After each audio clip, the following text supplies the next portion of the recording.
सुप्रभात बच्चों। आज आप लोग पाठ 4 पढ़ेंगे। शीर्षक है गीता के श्लोक। नैतिक शिक्षा में हमने 3 पाठ पढ़ लिया था, प्रश्नोत्तर हो गया था। ध्यान से सुनिए इसको। ये महाभारत के समय का जो दृश्य है, उसमें जब अर्जुन मोहवश युद्ध करने से मना कर देता है तो श्री कृष्ण ने उसको युद्ध भूमि में ही गीता का उपदेश दिया था। तो वो श्लोक के रूप में किताबों में लिखा गया है। तो यहाँ आपको 2 श्लोक को पढ़ना है इस पाठ में। तो हम लोग पाठ की शुरुआत करते हैं। महाभारत के युद्ध में कुरुक्षेत्र के मैदान में कौरव पांडव सेनाएं युद्ध के लिए आमने सामने खड़ी हैं। श्री कृष्ण जी वीर अर्जुन के सारथी के रूप में हैं। वे अर्जुन के रथ को लेकर शत्रु सेना की स्थिति जानने के लिए एक ऊंचे स्थान पर जाते हैं, जहां से दोनों पक्ष की सेनाएं दिखाई पड़ रही हैं। तो कुरुक्षेत्र के मैदान में दोनों कौरव और पांडव की सेना आमने सामने खड़ी है। श्री कृष्ण जी के सारथी श्री कृष्ण जी अर्जुन के सारथी हैं। सारथी कहते हैं रथ को हाँकने वाला। तो अर्जुन के रथ को कौन चला रहे थे? श्री कृष्ण चला रहे थे। तो वे ऊंचे स्थान पर जाते हैं और देखना चाहते हैं कि क्या स्थिति है दोनों सेनाओं की। अर्जुन अपने सामने युद्ध के लिए विपक्ष में खड़े अपने सगे संबंधियों को देखकर मोह से घिरकर हताश और व्याकुल हो जाते हैं। वे श्री कृष्ण जी से कहते हैं कि हे केशव, मैं सब कुछ छोड़कर जंगल चला जाऊंगा, संन्यास ले लूँगा, सभी दुख झेल लूँगा, किंतु अपने सगे संबंधियों के खून से हाथ रंगकर राज सुख नहीं भोग सकता। मैं यह युद्ध कदापि नहीं कर सकता। समझ गए? जब वो ऊंचे स्थान पर जा रहे थे तो अर्जुन ने देखा कि उनको अपने ही परिवार के लोगों के साथ युद्ध करना है। तो अर्जुन ने कहा कि मुझे कोई आवश्यकता नहीं है धन दौलत की, मुझे कोई राज्य नहीं चाहिए, मैं सब कुछ छोड़कर चला जाऊंगा, लेकिन मैं अपने सगे संबंधियों के हाथ से सगे संबंधियों को अपने हाथ से मार नहीं सकता, और मैं ये युद्ध कभी कर नहीं सकता। तो पहला श्लोक है जो श्री कृष्ण ने अर्जुन को कहा, वो इस तरह से है। श्री कृष्ण जी अर्जुन को मोह में फंसा देखकर उसे कर्म का महत्व बताते हुए गीता का उपदेश देते हुए कहते हैं कि हे अर्जुन, कर्मण्येवाधिकारस्ते मा फलेषु कदाचन मा कर्म फल हेतु भूर्माते संगोत्स्तव कर्मणि।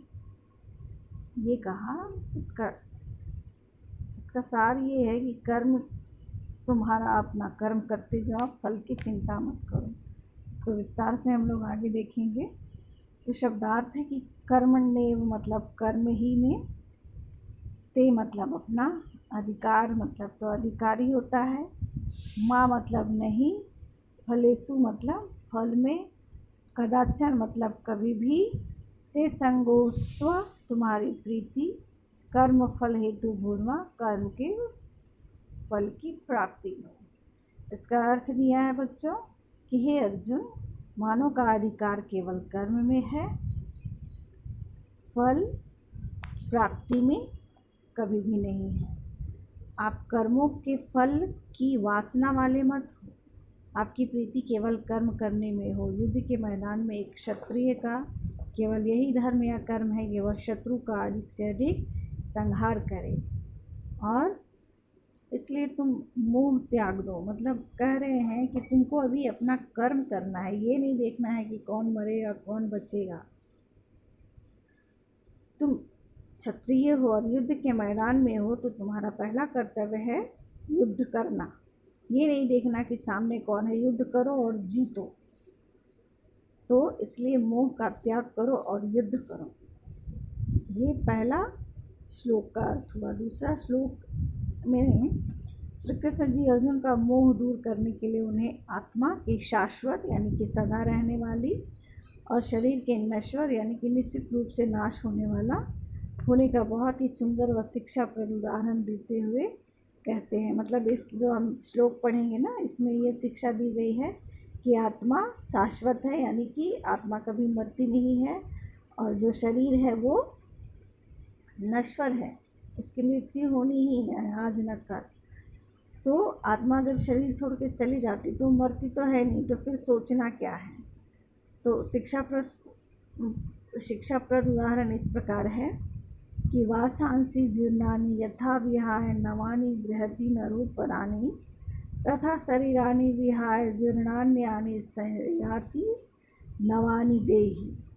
शब्दार्थ है इसका। वासांसी मतलब वस्त्र, जीर्णानि मतलब फटे पुराने, यदा मतलब जिस प्रकार, विहाय मतलब उतार कर, नवानी मतलब नए, गृहणाति मतलब धारण करना, नरोपरानी मतलब मनुष्य, वो कोई भी प्राणी तथा उसी प्रकार किसी भी प्राणी के बारे में कहा जा रहा है।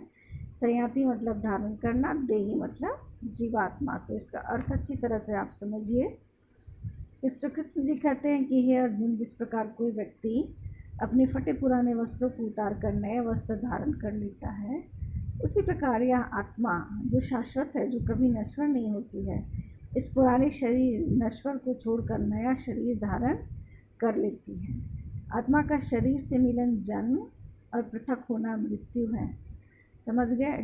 कह रहे हैं इसमें श्री कृष्ण कि जिस प्रकार हम और तुम मनुष्य कपड़े पुराने फट जाते हैं तो उनको उतार कर नए वस्त्र धारण करते हैं ना, वैसे ही आत्मा एक पुराने शरीर को त्याग कर नया शरीर धारण करती है, अर्थात उसकी मृत्यु नहीं होती है, वो किसी और शरीर में जन्म ले लेता है। तो वो शाश्वत है, तो उसके छोड़ के जाने का तो कोई दुख नहीं होना चाहिए।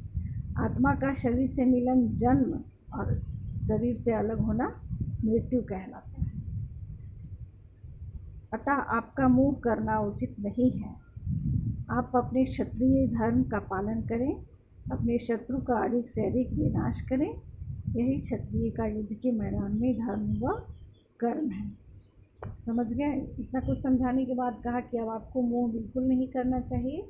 आप मोह माया से निकलिए और युद्ध कीजिए। आप क्षत्रिय हैं, आपका यही कर्तव्य है। ठीक है बच्चों, यहाँ तक हम लोग पढ़ लेते हैं। अगली वीडियो में हम लोग प्रश्न उत्तर देखेंगे, और कोई समस्या होगी तो ज़रूर पूछेंगे। पाठ का कठिन शब्दार्थ सब लिखेंगे। धन्यवाद बच्चों।